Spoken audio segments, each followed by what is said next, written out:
ರಾಮ ಮಂದಿರ ನಿರ್ಮಾಣದ ಮೂಲಕ ಬಿಜೆಪಿ ಸರ್ಕಾರ ತಾನು ನೀಡಿದ್ದ ಅತಿದೊಡ್ಡ ಚುನಾವಣಾ ಭರವಸೆಯನ್ನು ಈಡೇರಿಸಿದೆ. ರಾಮ ಭಕ್ತರು ತಮ್ಮ ಆರಾಧ್ಯ ದೈವದ ಮಂದಿರ ಮತ್ತೆ ಸ್ಥಾಪನೆಯಾದ ಸಂಭ್ರಮದಲ್ಲಿದ್ದಾರೆ. ಈ ನಡುವಲ್ಲೇ ಮತ್ತೊಂದು ಸಿಹಿ ಸುದ್ದಿ ಕೂಡ ಕೇಂದ್ರ ನೀಡಿದೆ. ಅದು ರಾಮ ಸೇತು ಬಳಿಯಲ್ಲೇ ಮತ್ತೊಂದು ಬ್ರಿಡ್ಜ್ ನಿರ್ಮಾಣಕ್ಕೆ ಪ್ಲಾನ್ ಮಾಡಿದೆ. ಈ ನಿರ್ಮಾಣಕ್ಕೆ ಪ್ಲಾನ್ ಹೇಗಿದೆ, ಹಾಗೆಯೇ ಈ ಸೇತುವೆಯ ವಿಶೇಷತೆ ಏನು, ಇದರಿಂದಾಗುವ ಉಪಯೋಗ ಏನು, ಡೀಟೇಲ್ಸ್ ಇಲ್ಲಿದೆ ನೋಡಿ.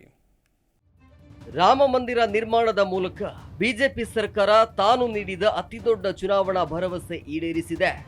ರಾಮ ಭಕ್ತರು ತಮ್ಮ ಆರಾಧ್ಯ ದೈವನ ಮಂದಿರ ಮತ್ತೆ ಸ್ಥಾಪನೆಯಾದ ಸಂಭ್ರಮದಲ್ಲಿದ್ದಾರೆ. ಈ ನಡುವಲ್ಲೇ ಮತ್ತೊಂದು ಸಿಹಿ ಸುದ್ದಿ ಕೂಡ ಭಕ್ತಗಣಕ್ಕೆ ಸಿಕ್ಕಿದೆ. ಅದು ರಾಮ ಸೇತು ಬಳಿಯಲ್ಲೇ ಆಧುನಿಕ ಸೇತುವೆಯ ನಿರ್ಮಾಣ ಯೋಜನೆಗೆ ಚಿಂತಿಸಲಾಗಿದೆ. ಹೌದು, ಭಾರತದ ಧನುಷ್ಕೋಡಿ ಹಾಗೂ ಶ್ರೀಲಂಕಾದ ತಲೈ ಮನ್ನಾರ್ ಸಂಪರ್ಕಿಸುವ 23 ಕಿಲೋಮೀಟರ್ ಉದ್ದದ ಸಮುದ್ರ ಸೇತುವೆ ರಾಮ ಸೇತು ಎಂದೇ ಜನಪ್ರಿಯ. ಈ ಪುರಾಣ ಪ್ರಸಿದ್ಧ ಸೇತುವೆಯ ಪಕ್ಕದಲ್ಲೇ ಹೊಸ ಸೇತುವೆ ನಿರ್ಮಿಸಿ ಭಾರತ ಶ್ರೀಲಂಕಾ ನಡುವೆ ರಸ್ತೆ ಹಾಗೂ ರೈಲು ಮಾರ್ಗದಲ್ಲೇ ಓಡಾಟ ನಡೆಸಲು ಅನುಕೂಲ ಕಲ್ಪಿಸುವ ಯೋಜನೆ ಇದು. ಭಾರತ ಶ್ರೀಲಂಕಾ ನಡುವೆ ರಸ್ತೆ, ರೈಲು, ಸಮುದ್ರ ಸೇತುವೆ. ಇತ್ತೀಚೆಗಷ್ಟೇ ಮುಂಬೈನಲ್ಲಿ ಟ್ರಾನ್ಸ್ ಹಾರ್ಬರ್ ಸಿ ಲಿಂಕ್ ಉದ್ಘಾಟನೆ ಆಗಿದ್ದು ನಿಮಗೆ ನೆನಪಿರಬಹುದು. ಸಮುದ್ರದ ಒಂದು ತೀರದಿಂದ ಮತ್ತೊಂದು ತೀರಕ್ಕೆ ಸಂಪರ್ಕ ಕಲ್ಪಿಸುವ ಯೋಜನೆ ಇದು. 21 ಕಿಲೋಮೀಟರ್ ಉದ್ದದ ಈ ಸಮುದ್ರ ಸೇತುವೆ ನಿರ್ಮಿಸೋಕೆ ಸುಮಾರು 5 ವರ್ಷ ಬೇಕಾಯಿತು. 6 ಲೇನ್ಗಳ ರಸ್ತೆ ಮಾರ್ಗ ಈ ಸೇತುವೆಯಲ್ಲಿದೆ. ಇದೇ ಮಾದರಿಯ ಸೇತುವೆಯನ್ನ ಭಾರತ ಹಾಗೂ ಶ್ರೀಲಂಕಾ ನಡುವೆ ನಿರ್ಮಾಣ ಮಾಡೋಕೆ ಭಾರತ ಸರ್ಕಾರ ಚಿಂತನೆ ನಡೆಸುತ್ತಿದೆ. ಅದು ಕೂಡ ತ್ರೇತಾಯುಗದಲ್ಲಿ ಭಗವಾನ್ ಶ್ರೀರಾಮ ನಿರ್ಮಿಸಿದ ರಾಮ ಸೇತು ಬಳಿಯಲ್ಲೇ ಈ ಅತ್ಯಾಧುನಿಕ ಸೇತುವೆ ನಿರ್ಮಾಣ ಆಗಲಿದೆ. ಭಾರತ ಶ್ರೀಲಂಕಾ ನಡುವಣ ಈ ಅಂತಾರಾಷ್ಟ್ರೀಯ ಸಮುದ್ರ ಸೇತುವೆ ಸುಮಾರು 23 ಕಿಲೋಮೀಟರ್ ದೂರ ಇರಲಿದೆ. ರಸ್ತೆ ಮಾರ್ಗ ಮಾತ್ರ ಅಲ್ಲ, ರೈಲು ಮಾರ್ಗವನ್ನ ನಿರ್ಮಾಣ ಮಾಡೋದಕ್ಕೆ ಯೋಜನೆ ರೂಪಿಸಲಾಗಿದೆ. ಭಾರತದ ಧನುಷ್ಕೋಡಿಯಿಂದ ಶ್ರೀಲಂಕಾದ ತಲೈ ಮನ್ನಾರ್ ವರೆಗೆ ಈ ಸೇತುವೆ ಇರಲಿದೆ. ಕಳೆದ 2023ರ ಜುಲೈನಲ್ಲಿ ಶ್ರೀಲಂಕಾ ಅಧ್ಯಕ್ಷ ರಾನಿಲ್ ವಿಕ್ರಮಸಿಂಘೆ ಅವರು ಭಾರತಕ್ಕೆ ಭೇಟಿ ನೀಡಿದ್ದಾಗಲೇ ಈ ಯೋಜನೆ ಕುರಿತಾಗಿ ಪ್ರಸ್ತಾಪ ಆಗಿತ್ತು. ರಾಮ ಸೇತು ವಿವಾದದಿಂದ ಹೊಸ ಯೋಜನೆವರೆಗೆ. ಸೀತಾಮಾತೆಯನ್ನ ಅಪಹರಣ ಮಾಡಿದ ರಾವಣನ ವಿರುದ್ಧ ಯುದ್ಧ ನಡೆಸಲು ಭಾರತದಿಂದ ಶ್ರೀಲಂಕಾಗೆ ಸಮುದ್ರದ ಮೇಲೆ ಸೇತುವೆ ನಿರ್ಮಿಸಿ ಭಗವಾನ್ ಶ್ರೀರಾಮ ತನ್ನ ವಾನರ ಸೇನೆಯನ್ನ ಲಂಕಾಗೆ ಕರೆದೊಯ್ದ್ರು ಅನ್ನೋದು ನಮ್ಮೆಲ್ಲರಿಗೂ ಗೊತ್ತಿರುವ ಪುರಾಣ ಕಥೆ. ಆದ್ರೆ ರಾಮ ಸೇತು ಅನ್ನೋದು ಪುರಾಣ ಕಥೆ ಅಷ್ಟೇ ಅಲ್ಲ, ಅದು ನಮ್ಮ ಇತಿಹಾಸ ಅನ್ನೋ ವಿಚಾರವನ್ನ ಹಲವು ಸಂಶೋಧನೆಗಳು ಸಾಕ್ಷ್ಯ ಸಮೇತ ನಿರೂಪಿಸಿವೆ.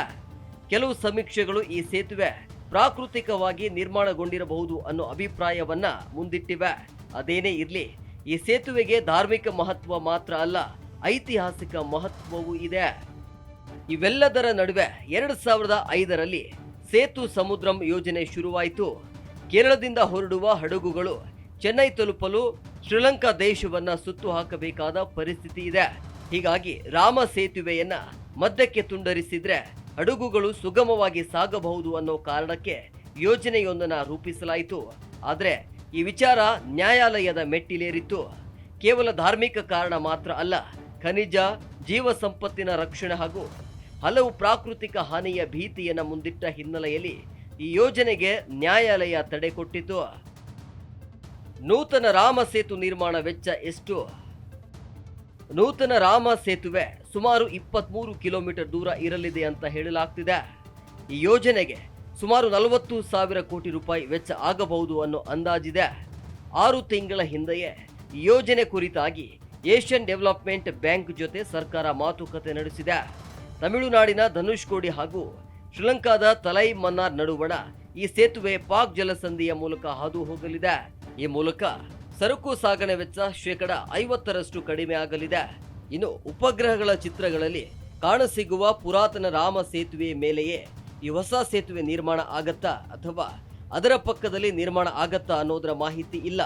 ಜೊತೆಗೆ ಹೊಸ ಸೇತುವೆ ನಿರ್ಮಾಣ ಆಗುವ ವೇಳೆ ಹಳೆಯ ಸೇತುವೆಯನ್ನ ಹಾಗೆ ಉಳಿಸುತ್ತಾರಾ ಅಥವಾ ಅದರ ನವೀಕರಣ ಆಗಬಹುದೇ? ಈ ಕುರಿತು ಯಾವುದೇ ಮಾಹಿತಿ ಸದ್ಯಕ್ಕೆ ಲಭ್ಯವಾಗಿಲ್ಲ.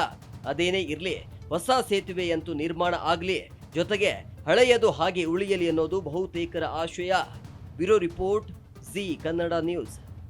ನಿಮ್ಮ ಜಿ ಕನ್ನಡ ನ್ಯೂಸ್ ಚಾನೆಲ್ ಈಗ Sun Direct number 292, U digital number 162, city cable number 51, GTPL number 17, Abhishek cable number 821, Rockline telecommunication number 51, Shri Basaveshwara cable number 60, Vinayaka digital number 53 ನೆಟ್ವರ್ಕ್ಗಳಲ್ಲಿ ಲಭ್ಯ.